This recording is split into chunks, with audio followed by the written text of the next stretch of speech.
Okay, so kind of a big day today, I guess I would say, compared to other days recently. Good news today. And I'm gonna give you the preview of the news in just a second, but I will say, for those of you watching this who know what is going on today in the news, who like me woke up to a notification, like Edwin woke up to a notification and saw, hey, good news for once. Let's bask in it, let's enjoy it, because it's about to get dirty. And I won't even say that really the last couple of hours have been totally clean. Like already the news has been really dirty in regards to Bernie Sanders, which we'll get to. Obviously he's running for president, you probably already know that.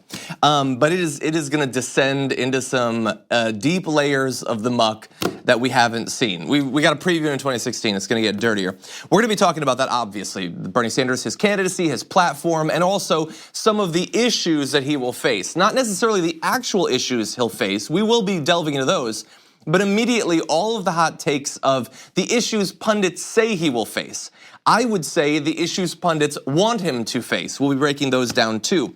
Also, Amy Klobuchar got a town hall with CNN last night. We'll be showing some videos from that. And through the course of today, we will have two awesome guests. A little bit later on, Emma Vigeland from Rebel HQ will be joining us. We'll be talking about Bernie Sanders, Amy Klobuchar, and also Roger Stone's developing legal issues thanks to his social media activity. And also, Erika Andiola, the Chief Advocacy Officer for Rice's in Texas, is gonna be on to talk about a recent death in Border Patrol custody, as well as some of the developments on the family separation policy of the Trump administration. So, gigantic show, why don't we launch right into it? And just like that, Bernie Sanders is running, and he launched a video on Twitter. Here is what he had to say.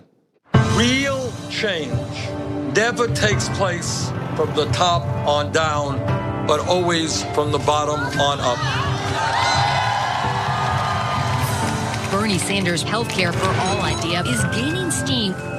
Free tuition, free college tuition, free tuition champion, Senator Bernie Sanders. Bernie Sanders added, the greatest threat to national security is climate change. The future of our planet is at stake.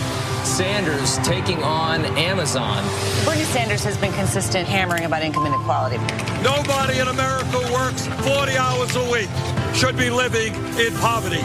Brothers and sisters, we have a lot of work in front of us.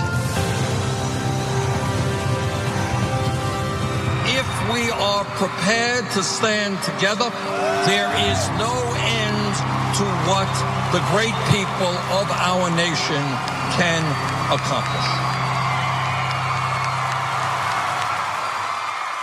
So that is an awesome launch video. I mean, it describes not only what he stands for, which is important, and not every candidate has really done much of that just yet, but more importantly than that, it shows what he has done. Because back in 2016, one of the big narratives against Bernie Sanders was, yeah, he has ideas, I guess, but is he really a leader in Congress?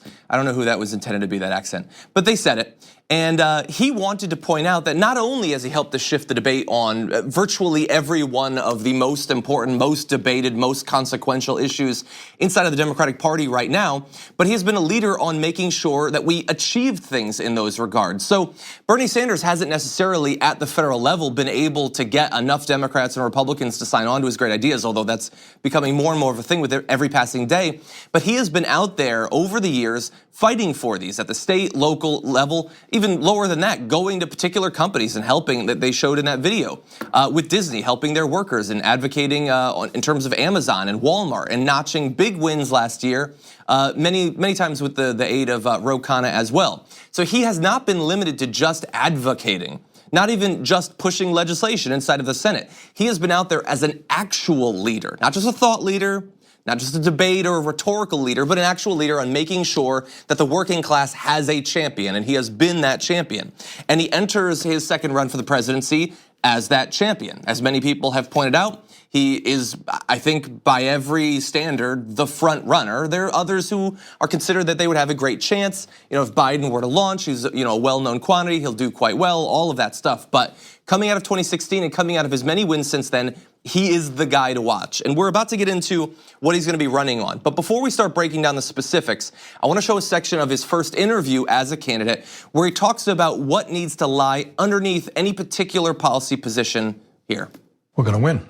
We are gonna also launch what I think is unprecedented in modern American history, and that is a grassroots movement, John, to lay the groundwork for transforming the economic and political life of this country. That's what's different. And that's your theory, which is that without the groundswell, without the grassroots, you can't change the politics. That's exactly right. Look, John, somebody can come before you and say, look, I want to do A and I want to do B, and that's fine.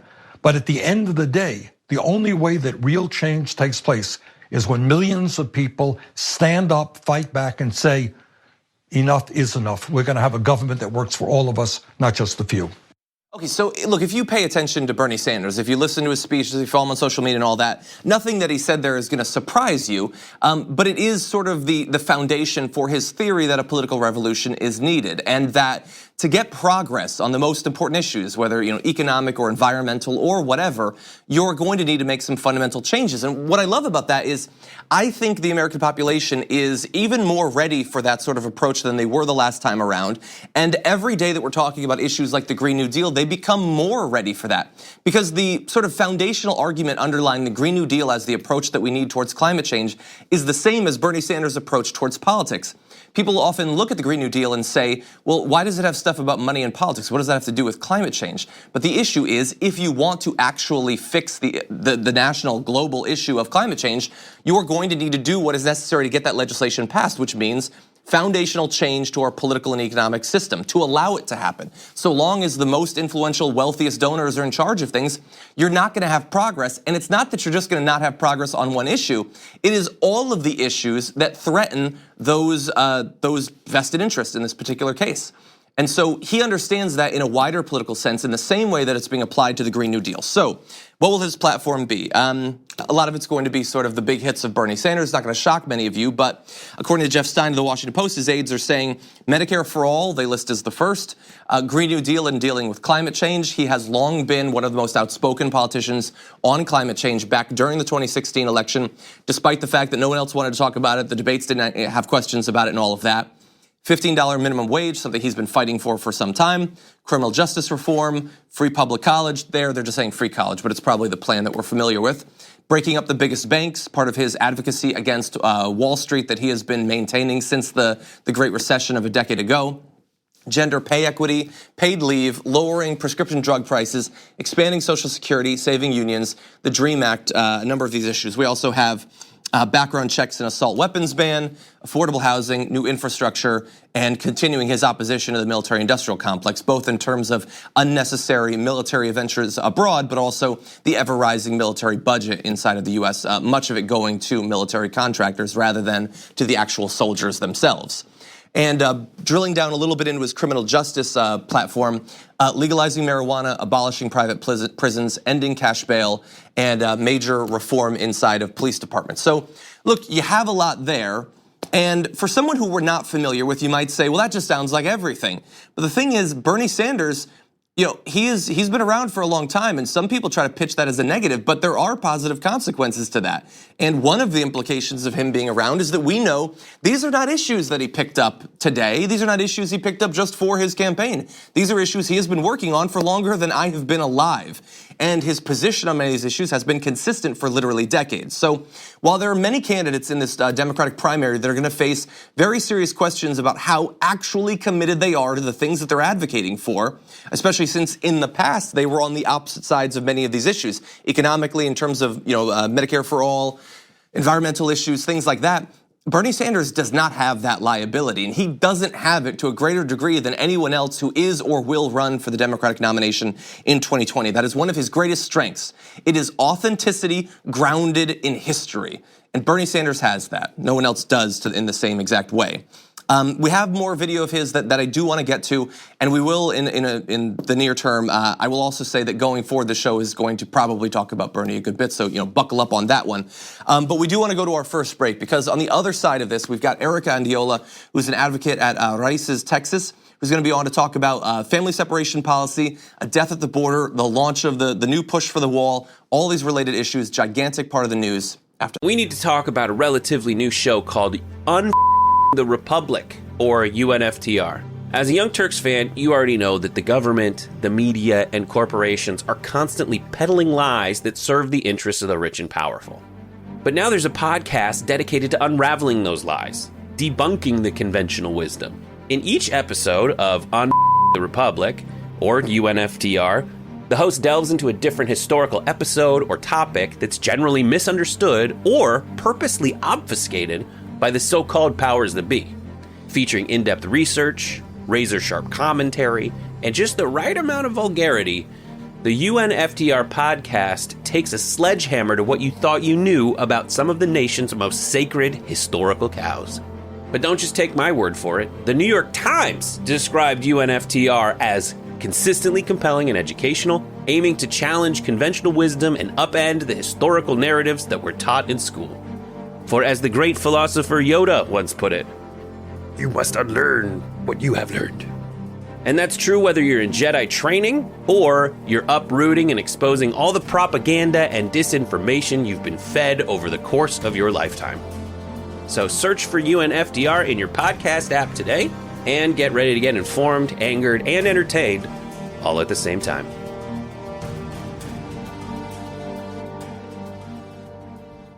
This.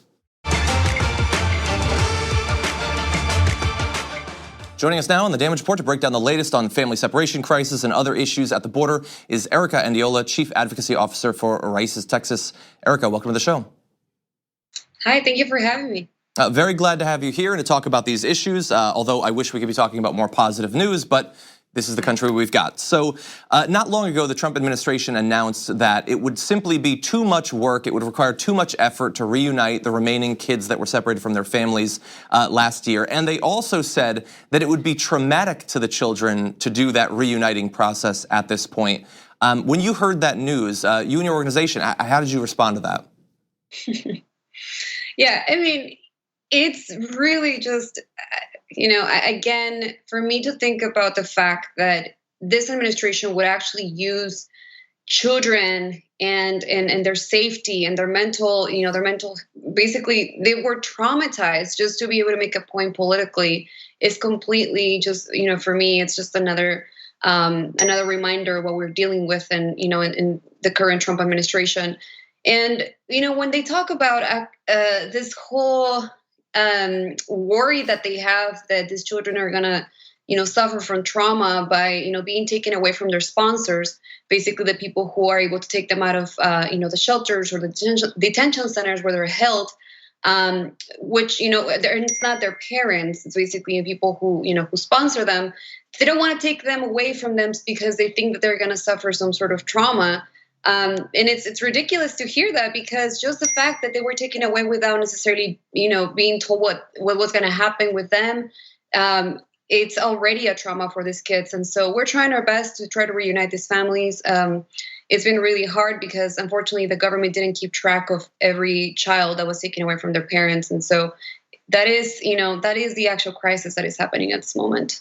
And I also want to mention that, back last year when this issue of family separation came up, your organization was one of the ones that did the best work on making sure that not only that those people were taken care of, but that people knew about the severity of the issue. So thank you to your organization for doing that last year. Yeah. And I also saw you had tweeted earlier today that apparently the third migrant to die in Border Patrol custody was identified. It was a 45-year-old migrant that died, I believe, just yesterday, actually. And what did you think about that? Yeah. And this is not the first time. There's been many deaths. And if we remember, there was a child. There's been actually several children also who have died in ICE custody. And many people ask, well, why does it even? How does this happen? How does this even happen? And there's so many reasons. Like people who are coming, of course, they're crossing the desert. There's so much, they're going through so much, and their health is it's already not in good conditions. But then what happens is that when they get into the United States, they're basically placed in these places that in Spanish they call them las hieleras, which is basically an ice box. And it doesn't matter whether the family has a child; they are still put into this terrible, basically ice boxes where people sleep many times for several days without being able to have the adequate clothing, blankets, anything to be able to keep them warm, to be able to have the right food, basic human needs. They're not able to be met, and so we have seen that children who come out of those conditions end up dying. Several have already died, and this recent death that just happened in the hands of Border Patrol. And so, like I said, it's unfortunate that this administration is actually focused on building a wall, when in reality, the majority of migrants who are coming into the United States are presenting themselves. They're not crossing illegally. They're literally presenting themselves saying, I need help. I need to stay in this country or else I'm going to get killed in Honduras or Guatemala or wherever they're coming from. Or I'm going to die. Something's going to happen to me. And so they're knocking at our doors, and we're basically just receiving them with this type of conditions and with this just stupid, wall that this president wants to build.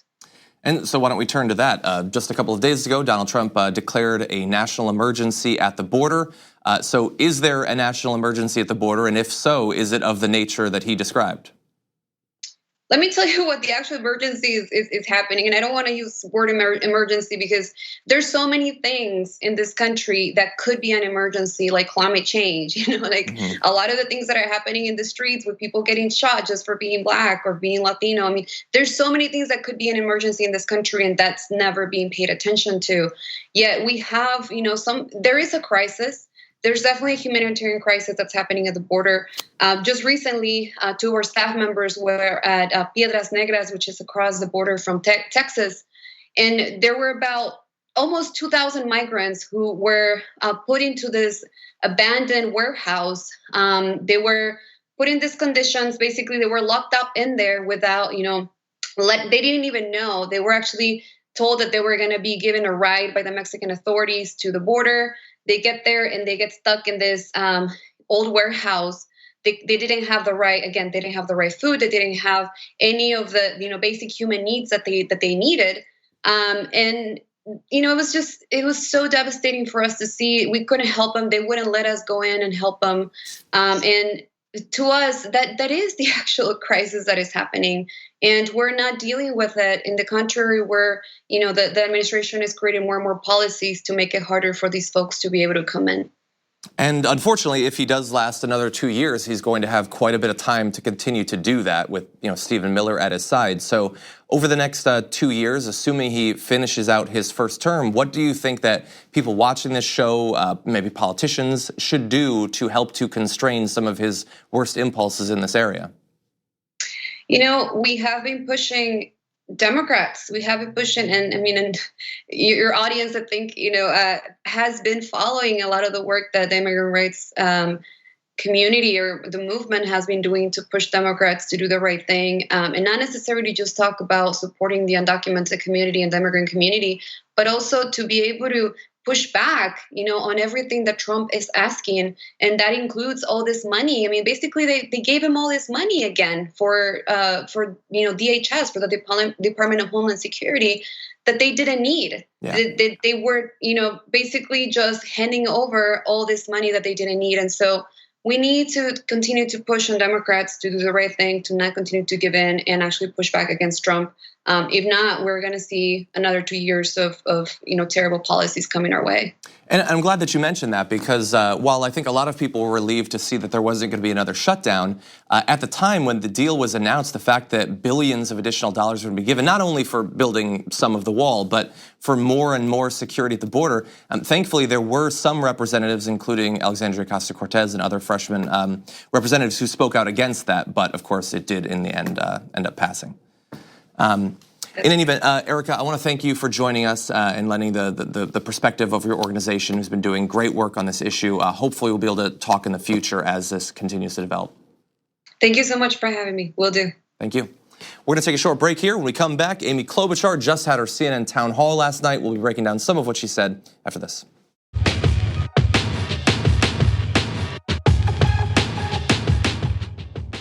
Last night, Senator Amy Klobuchar had her big CNN town hall just a week after announcing her run for the Democratic nomination for the presidency this time around. And it was not as bad as Howard Schultz. I will say that right off the bat. But what did it actually include? What did she go on the record on? And what did she avoid? We're going to start to break it down first with a question on, this is on 4-year public college for free. We have to do everything to help our students afford college. My idea is to make it easier to refinance. to start with your 2-year degrees, the community colleges being free. That's something that President Obama was pushing. Extending Pell Grant, so it includes more students. Those are simply grants, right? So he did ask you yes or no. Would you support free college for all? I am not for free 4-year college for all, no. Okay, so I want to give her credit. She answered the question. I mean, that is true. There are many people who do not support that, who would have gone on the stage and tried to leave it difficult to know exactly where they stand. And to her credit, she says no, she does not support it.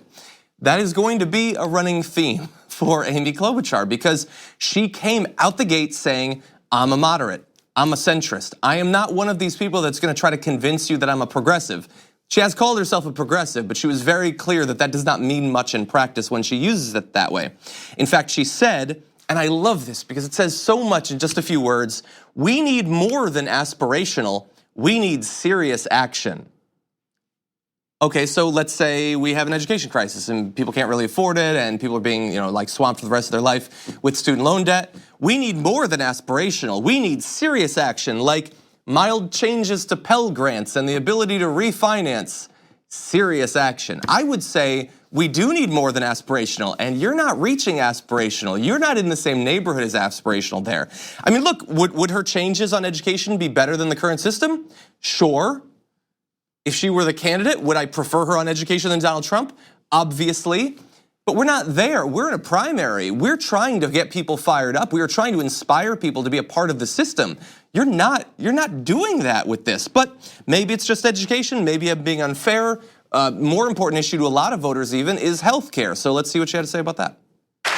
What's your reservation about supporting Medicare for all? Well, I think it's something that we can look to for the future, but I want to get action now. And I think the best way we do that is something that we actually wanted to do back when we were looking at the Affordable Care Act and we were stopped, was trying to get a public option in there. And that is a way, if you all remember that debate, that is a way to provide a public alternative that's real, even beyond the exchanges, so that we can bring down the rates. And then we can look at other options, but we have to start somewhere. And I think we can do that much more immediately. No. We could look to things, certainly. I'm a progressive and a sci-fi enthusiast. I do look ahead. We can look to fully automated cars all over the roads. We can look to colonizing the clouds of Venus. We can look to uploading human consciousness into robotic shells to create effective digital immortality. We can do those things. We don't have to look ahead to something that many people across the face of the earth enjoy today. Okay, don't look to the future, look to Norway. Don't look to the future, look to every major country on the planet that already has this and more than what we're currently considering. Don't pretend that this is some pie in the sky thing when people are eating pie right now all around us. I want some pie, okay? It's 2019, I think we've earned a slice at this point. But again, I will give her the credit of she is very clear that she doesn't support it, which it makes figuring out who to support in the primary a little bit easier, because there's some people that say they support Medicare for all, but clearly mean something less. They mean Medicare for more, like Medicare for people 50 and over. Or they say they support Medicare for all, but will they really push for it? That's a gray area. Amy Klobuchar does not dwell in the gray area. She dwells on the moderate, centrist, old school Democratic area. Very clear to know exactly where she stands on these issues. She's not hiding it. It's just up to us to decide, is this who we want? Do we want someone who is just going to, I am a centrist, I'm a moderate, I am Howard Schultz with more of a base and more of a platform, which is good, it's better than Howard Schultz, or do we want someone who's more progressive and willing to think about bold aspirational ideas that, again, are already all over the place? So third big issue, the most important one to me, but another major topic is the Green New Deal. Here she is. And the Green New Deal is so important right now for our country. We may not have agreements on exactly how it will work and when we can get it done.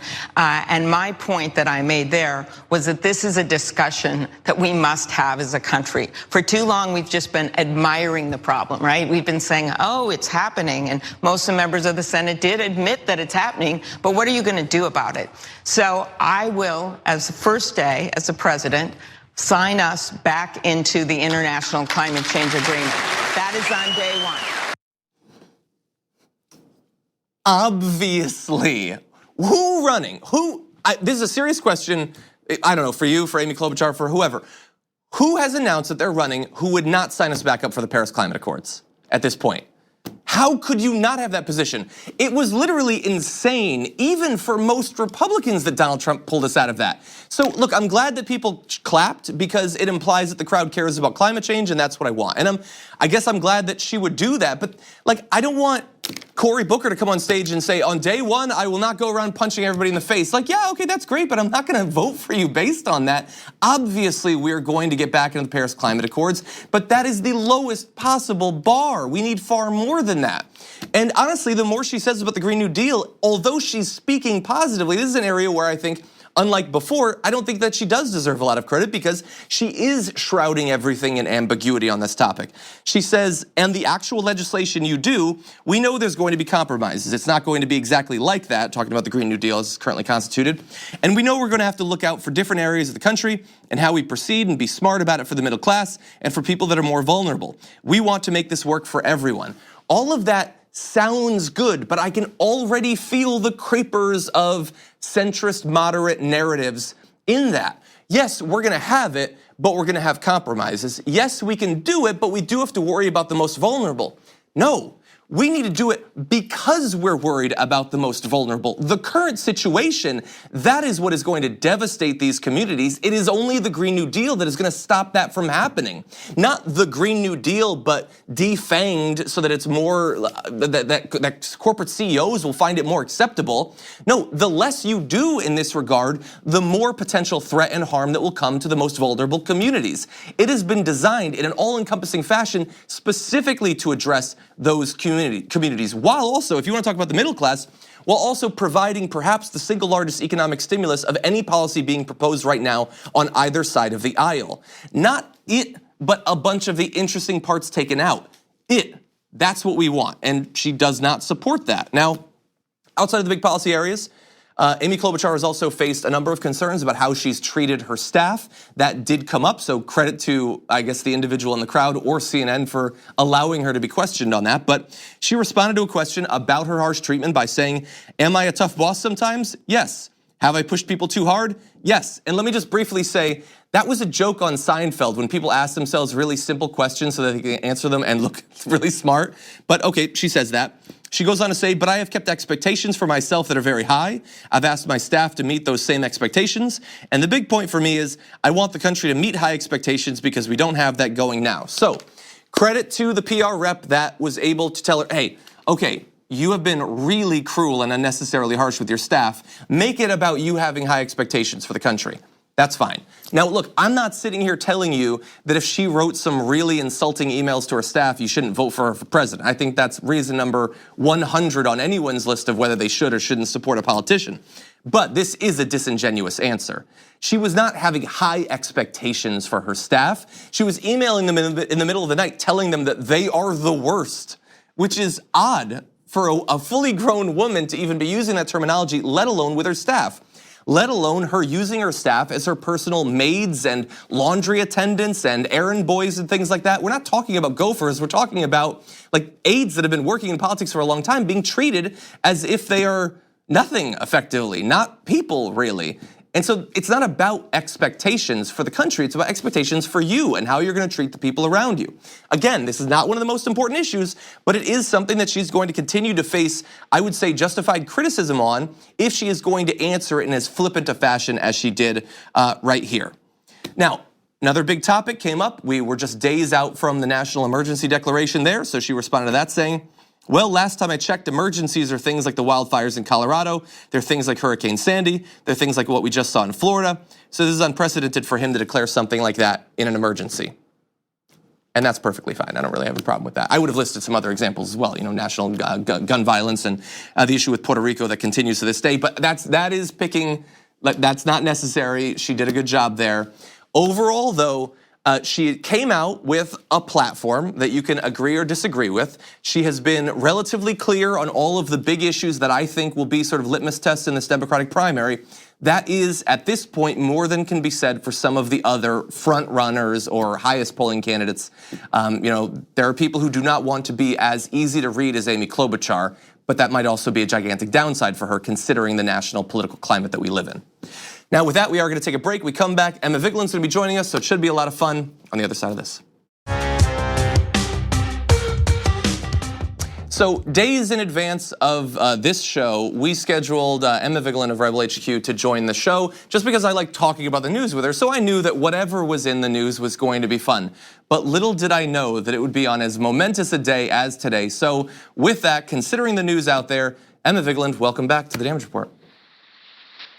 Thanks for having me, John. Glad. Yeah, it's a pretty big day. Pretty big. Pretty big, I would say. Look, we're gonna talk about Bernie, but I know that once we start talking about Bernie, we're not gonna stop until we've run out of time. So I want to talk about something unrelated before we get into that, and that is Roger Stone is facing charges, and he decided that a smart thing to do, legally and ethically, would be to post this photo right here. You're gonna see from his Instagram. That is Amy Berman Jackson. That is the judge in his case, and you might notice that there's crosshairs next to her head. I noticed it and she noticed it because she questioned why exactly he did that and wondered if his sort of some of the protections that have been put on him should be continued considering his social media activity. So with that image out there, what do you think about Roger Stone's legal strategy? It's a great one, right? It's threatening the judge who will decide your fate. Good job, Roger Stone. You really have it in the bag there. The guy is a clown of the utmost proportions. I'm sure a lot of our viewers, or your viewers, excuse me, have seen Get Me Roger Stone a couple times, or like me at least. It's a crazy documentary. I definitely recommend it. He is an attention seeker, and that's all he really cares about. And I feel like his mind has been so warped by this obsession with attention that he'll do whatever it takes, including posting a basically threat to the judge on his social media. And I don't think this is going to curry any favor for him when he needs the judge to give him a ruling that's advantageous to him.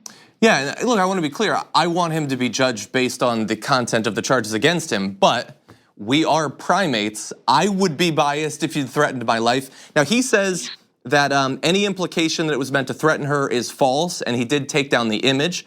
But I would say that if you are going to want sort of goodwill extended towards you in an issue like this, perhaps don't be one of the dirtiest people in politics for half a century. That would be my advice, maybe. And perhaps just don't post a photo of the judge at all. At all. Don't care if it has crosshairs in it. Maybe just stay away from social media.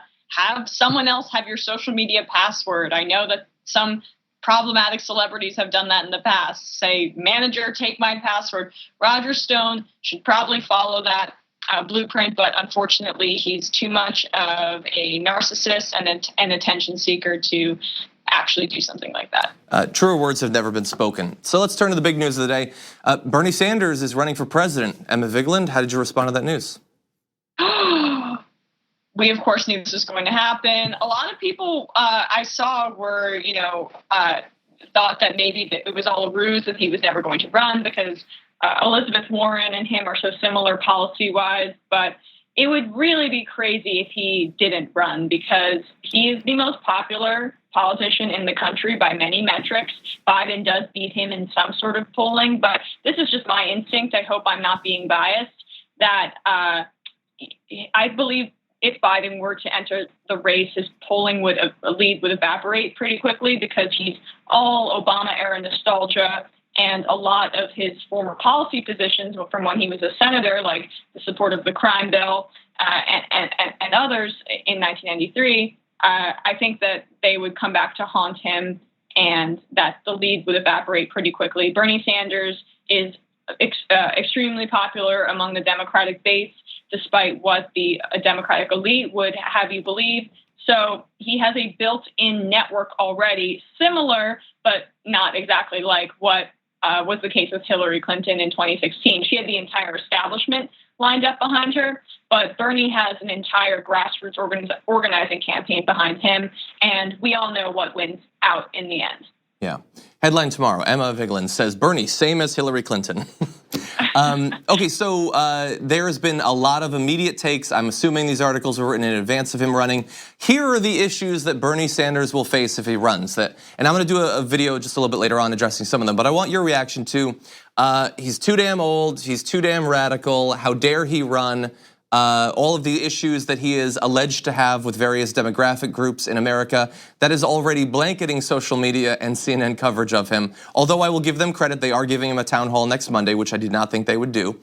So what do you think about these issues that he is either facing or that the elite want you to think he's facing? We have Donald Trump as president. It doesn't matter if Bernie Sanders will be 69 when he's inaugurated. This is not a real issue. Also, it's not a real issue when they bring it up in the context of Nancy Pelosi, who apparently were ageist if we don't support Nancy Pelosi, but the same people who aren't as supportive of her for speaker are the ones that support Bernie Sanders for president. So it's an argument that is just made to fit their narrative. And I do believe that it's going to just wash away. It's just the same stuff that they tried to throw at him in 2016, and his image isn't going to be tarnished by it. His ideas are what win out day to day and with the rest of the Democratic electorate. So understanding that in the past, I know you've been obviously a supportive of Senator Sanders, but let's take a step back. We have 10 declared candidates, I think, already, and likely to have possibly 10 more come. With all that you know about what's going on right now, how do you think what would you evaluate his chances as in this primary? I think he has a very good chance, and I think he should be considered the front runner. However, I do think that the pushback is going to be enormous, especially because when he ran in 2016, no one really knew who he was. He didn't have all of these institutionalized or internalized talking points against him. So he didn't have that kind of target on his back. Now, as the person with perhaps the most name recognition that's running in the 2020 primary, I do believe that he will have a lot more institutional pushback, even more than what he did in 2016. But people will be more aware of it. So I think that we have to be wary of that. My prediction, and it has been for a while, is that it will be him and Kamala Harris in the end. Although I do see a lot of bad press about Harris, and she could flame out. So I don't know, but my prediction, I believe, still stands. I think that's a pretty good prediction. In recent polls, it seems that she's been doing better than a month or two ago. If it does come down to the two, fingers crossed that we can conduct this thing based on policy disagreements between the two, but I think we all experienced 2016. There's going to be some narratives at play if that happens, unfortunately. Yeah, it'll be about him being a sexist and a racist, not just a sexist, although they pulled out the race card too before. Which is unfortunate because, of course, those are massive issues. I would say probably not exclusively about Bernie Sanders or even appropriately about him.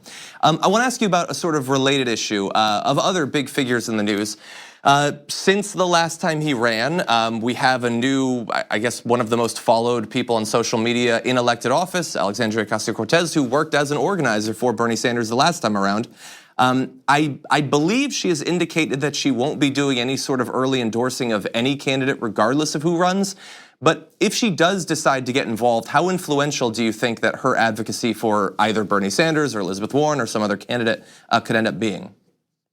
Well, I think this is fascinating because Alexandria Ocasio-Cortez has brought in a whole new swath of more further right Democrats in the electorate who honestly are a little obsessed with identity politics. I don't mean to use the sexism and racism accusations flippantly. I just don't think they apply to Bernie Sanders, as you said, and I think they're used cynically and without merit.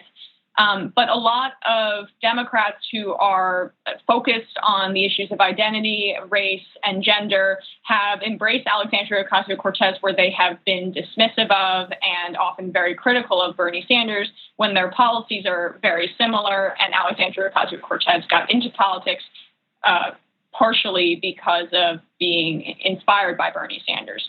So when she does endorse Bernie, and I do think that she will endorse Bernie Sanders, it's going to be a reckoning for a lot of these Democrats who don't really, I think, are more low information and focus more on identity as opposed to policies.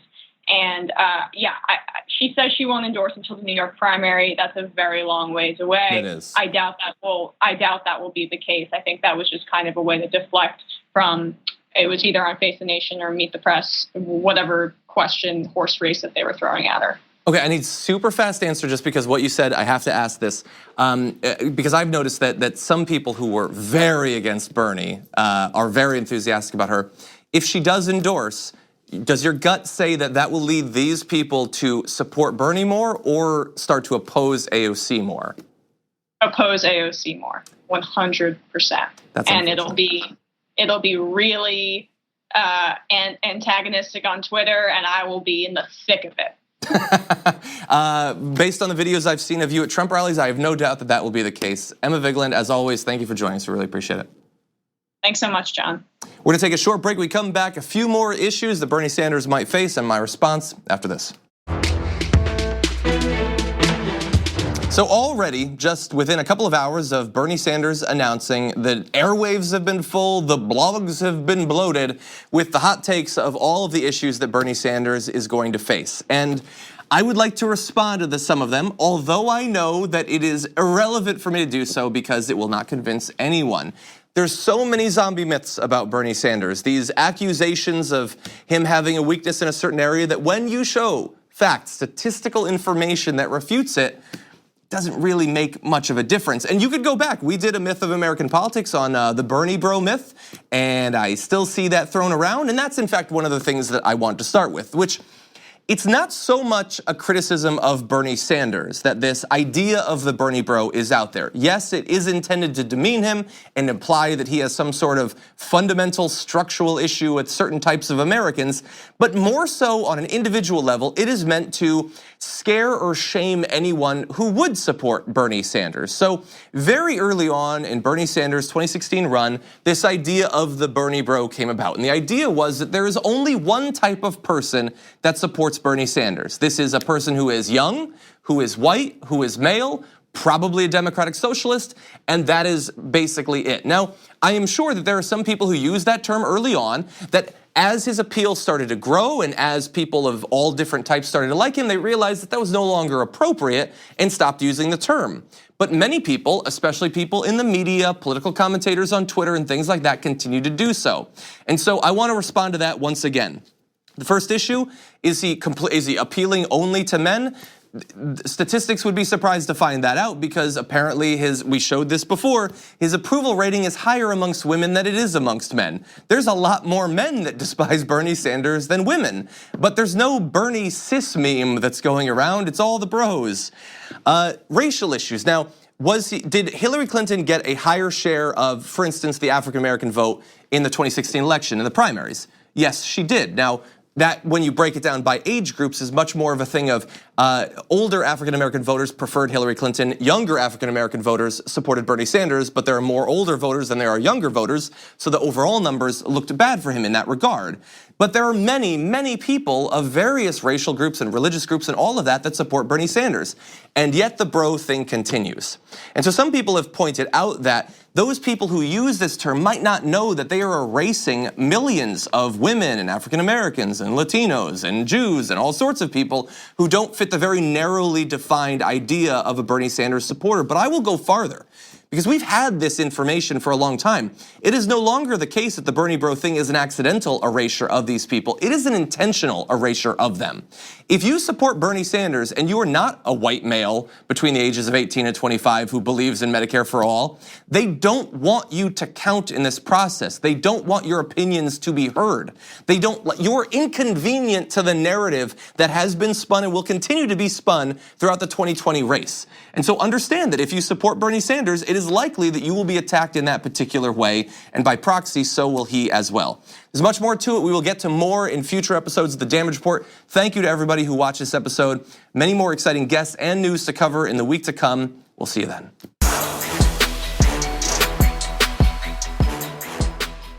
Thanks for listening to the full episode of The Damage Report. Support our work, listen ad-free, access members-only bonus content, and more by subscribing to Apple Podcasts at apple.co/TYT. I'm your host, John Andiola. I'll see you soon.